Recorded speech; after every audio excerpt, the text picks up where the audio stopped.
Hello my friends and welcome back to the channel. I'm Patty. I go by Pattymac Makes everywhere online. And this video is a viewer request and in response to a question that I posed earlier in the week where I asked everybody if they wanted to see what I saw at my favorite plant nursery. And I got a lot of really positive response. And even before then, I've been having a lot of people ask me about gardening stuff. And when I started my channel, I talked more about plants, and I did go through the Master Gardener training program here in Virginia Beach. That was like 3 years ago now.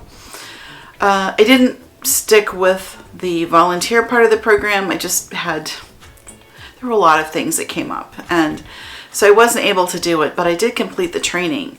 And what a lot of people think is, if you go through the Master Gardener training, then you must know everything. And actually, what I learned going through that was that I don't know anything. And the topic of gardening and plants, it's so vast. There's so much to know. There's so much going on. It's a lot. And let me tell you, growing food is hard. Growing food is really hard. It is a very specific science. And it's an art form, and it's a knack. And I have not been like really successful with that in the past. I've really struggled with it. I do have a raised bed in the back. The first year that I planted it, it did like gangbusters. It was amazing. I just put the stuff out. Everything did amazing. It was awesome. And every year after that, the bed has gotten less and less productive. And I just didn't know what was wrong. And now I have found a book that I think answers a lot of my questions. And hold on, I'm going to get that. I'll be right back. I found a book that is like a full system for growing food at home, and it's called Square Foot Gardening. And it was developed in the 70s by a man named Mel Bartholomew. And he was an engineer. And when he retired, he wanted to help home gardeners be productive in small environments, urban environments, because we have limited space. And so how do we then make the most out of that space? Anyway, his whole thing is a very specific soil mix, and you grow the soil mix and then you plant specific crops in each square foot. So if you have a 4x4 raised bed, that is 16 square feet. So you're going to be able to plant 16 individual quadrants, and you could do 16 different crops if you wanted, but probably what you should do is 2 or 3 of the same thing, because stuff can happen to your plants. So like they say, this is a Navy saying, and they say it a lot in the preparedness community: 1 is none, 2 is 1, 3 is 2. Which means if you only have 1, you really have nothing. Because if something happens to that 1, you don't have a backup.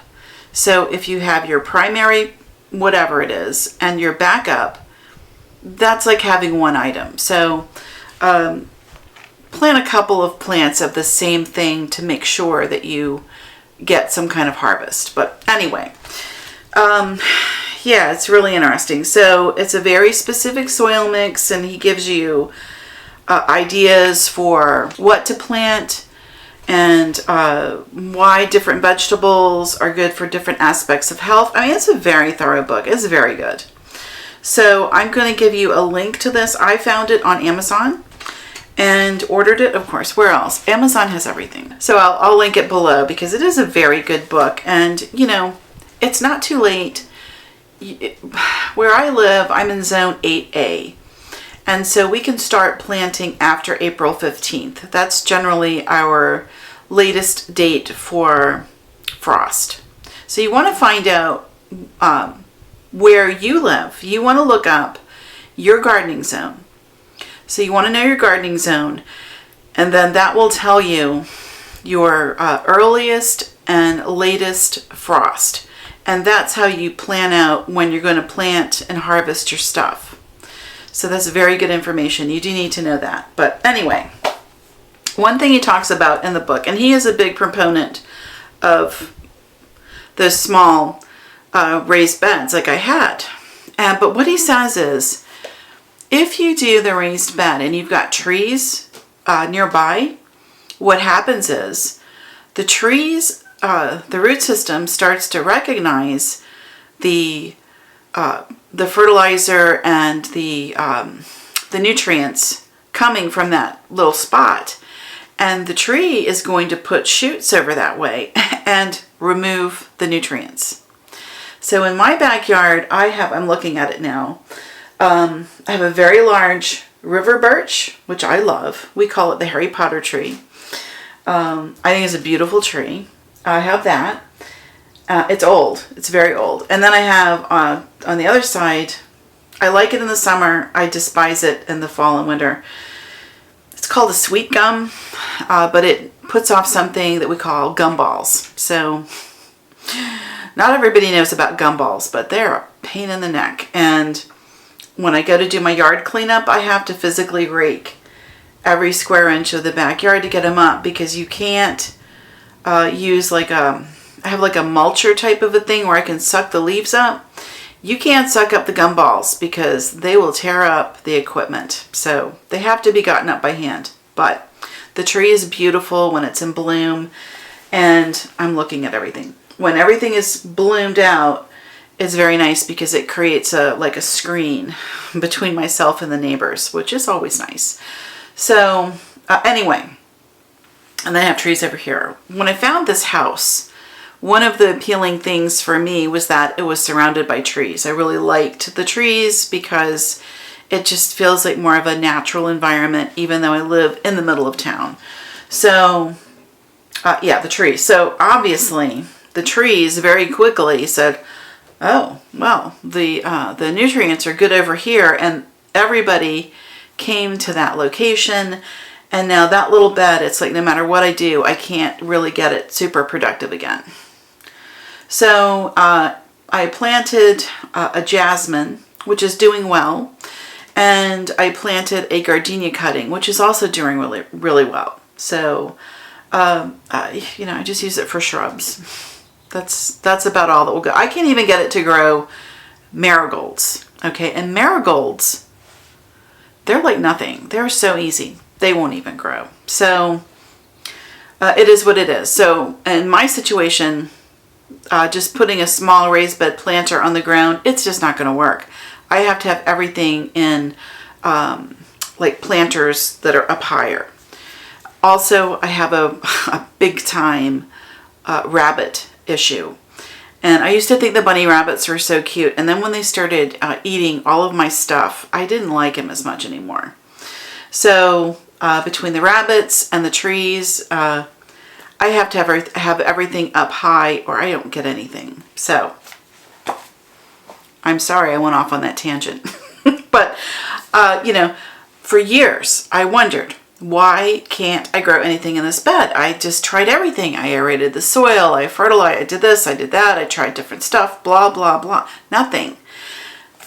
And I got this book, and he talked about that specifically, and I was like, now it makes sense. So you have to know your environment, you have to know your zone, you have to know your growing conditions and environment, and then you can make some decisions about how you're going to put out that food. So for me, I'll show you the planters. I got those. And then I'm going to do some stuff in 5-gallon buckets.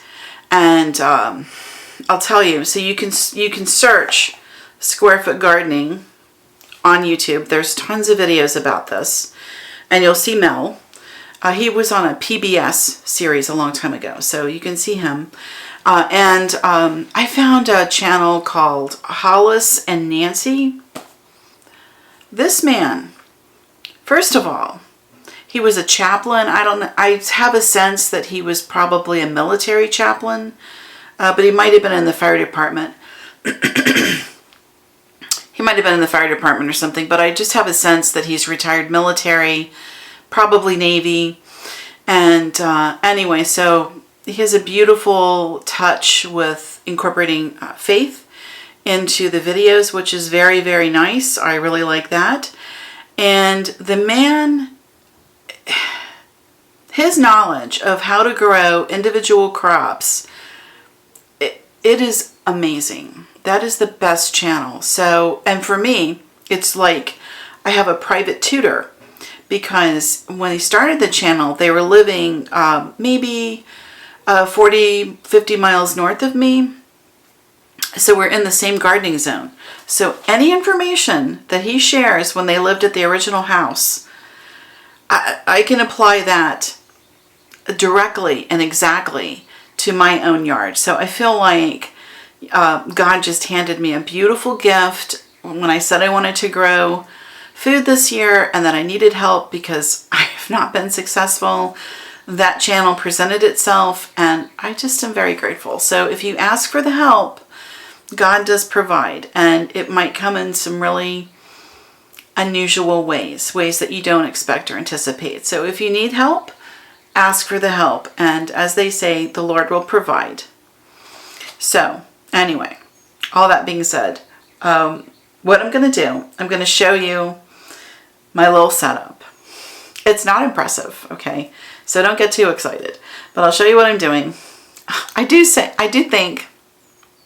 say it's not impressive, but I do think that it is like practical for just a regular person at home to see, because I'm doing it just in a little corner, and I'll show you that. And then I'll show you the really pretty footage that I did in the plant nursery. And then I guess I can show you what I got. It's not exciting. It's not exciting, but I'll show you what I picked up. And I'll give you a link over to Anderson's. It's called Anderson's here in Virginia Beach. So if you're local, you'll know about them. They're out going towards Sandbridge. So I think that's still called Red Mill over there. It is a beautiful store, and it was so nice because I haven't really been in there to enjoy it since what, 2019? It went last year, but they didn't have a lot of stuff, you know. And then of course 2020, well, that was just a whole waste of everybody's time. You know, nobody got to do anything in 2020. So I'm really happy to see, first of all, that they survived. And it was beautiful to see the greenhouse and the store so beautifully packed. Or I shouldn't say packed. I should say stocked, well stocked. That was really good to see. So if you like this video, let me know. If you want to see more about the store over there, just let me know that. They also have like a cafe, and it's really good. So we could do like a little visit over there again. If you like this type of thing, just, you know, drop a comment.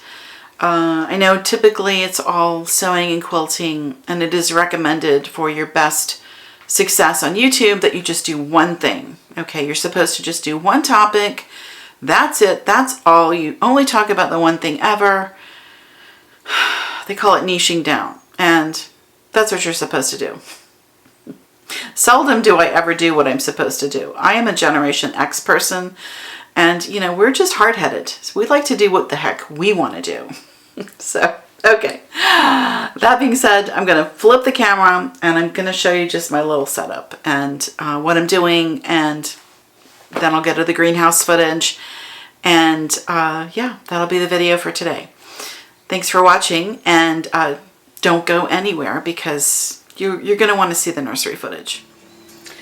This is a corner in my kitchen, and it gets the best light in the house, and I usually have my houseplants kind of piled in this corner for the winter. And now it's warm enough that I can put them outside, and I put them all out. So, well, most of them.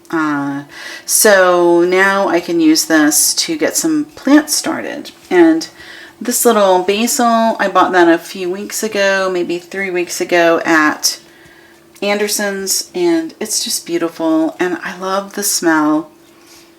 Basil is my favorite. So I have that here. And then you can see I've started some potatoes. I wound up buying my potatoes on gurneys, and I'm going to grow these in 5-gallon buckets. And Hollis has a very thorough video on everything about doing that. with the way you need to fertilize it, the way you set the buckets up, the whole thing. So what I'm doing right now is I have my potatoes set up, and they're called, this is so funny, they're getting their chits. You heard me right, chits, C-H-I-T-S. So that's the little growths. So you want to do seed potatoes because potatoes in the store are treated so that they don't do this and they'll last longer in your storage. But I want the chits because I want to grow the potatoes. So I have two kinds. I have these, and I don't remember what I got. And then I got these, which are like the fingerling type of potatoes. So right now I have them in this egg carton, and you put them so that the top is up. And I didn't know this, but Hollis told us. So a potato has two ends, and this bottom part, this is the heel, and then this is the top, and then your chits are going to be on the top. So you want to take your potatoes and put the heel down and the chits up, and then you just put them in the light and they'll start growing. And these like have sprouted in just a couple of days. It's really interesting. So what I'm doing right now is I'm just letting them kind of hang out and grow a little bit. And here in the fingerlings, you can see that's doing something there and there. So anyway, yeah, that kind of looks like a manatee. Look at that. Isn't that cute? Oops. Oh, it's a little manatee potato. Anyway, so he's got chits everywhere. So when the chits get nice and robust, I can put this into the 5-gallon pots and start growing potatoes. So I've never grown potatoes. Now we grew potatoes when I was a kid. I grew up on a small farm, and my dad planted potatoes. And I clearly remember when we would harvest potatoes, like he had several Navy buddies that would come over. And so it would be like harvest day. And all of us kids would be up early, and the Navy friends would come in, and he would he would run the tractor and like turn the potatoes over, and then we would go down the rows, and you know, you'd have to do some like with a hoe to really get in and get them all. But yeah, we all harvested together. It was like a big day, and blah blah blah. Anyway, it was a nice family memory. So hopefully he's looking down on me trying to grow my little potatoes here and will help me so I'm successful there. Okay, hold on. Let me show you this thing. Okay, so this is called the germination station. All right, and I bought it. Here's what it looks like. I got this at Anderson's, and it comes with the whole piece, the bottom and the top. And then underneath of it, you can't really see it, but there's like a small heating pad. And so it makes it warm, and then just like helps the plants to start growing. So anyway, I got this thing, and it was not cheap. It was $35, but I can use it year after year. So I'm keeping the box so that when I'm done germinating my seeds, I have the box, and I can put this away for the year, and it will be protected because I don't want my plastic to get, you know, damaged. So anyway, you can see like it's really super wet, and when you want to germinate seeds, it's got to be wet to get the seeds to start doing their thing. And it's kind of interesting. I mean, some of this stuff is already taking off. Some of it's not doing much, but it did say that the peppers had a much slower germination rate. So anyway, what I wound up getting were these little, they were flat discs, and it's like a peat moss. And so you soak them, and then they puff up. They look kind of like, this is a good one. You can see this is what they look like. And so they're really wet. They hold the moisture. The peat really holds the moisture. And then you put your seeds in, and it's supposed to keep them wet so that they are able to germinate. And you can see like this stuff is already taking off. So these are sunflowers. And usually I direct sow sunflowers, and then I don't have a lot of success with them. So this year I am going to do my sunflowers like this. And then I have little pots. Also got these on Amazon. I got a kit on Amazon of the little pots, and then these little things you can write on so that you know what you planted. And I'll link to that also. And anyway, I'll plant in here when they get a little bit bigger, and then I'll have a nice, robust actual plant that I can put out and hopefully have better luck with my sunflowers, because I have not had much luck with sunflowers either. But, you know, it could be where the tree is just sucking all of the nutrient out of the garden bed. But anyway, so what do we have? These are sunflowers. These are cucumbers, and they're also going crazy. These are red peppers, and they're not doing a lot. Like, one of them is starting to get something. Now, over here, this is my zucchini, and my zucchini is starting to have some success. So you can see it's got roots poking out the sides, and it's got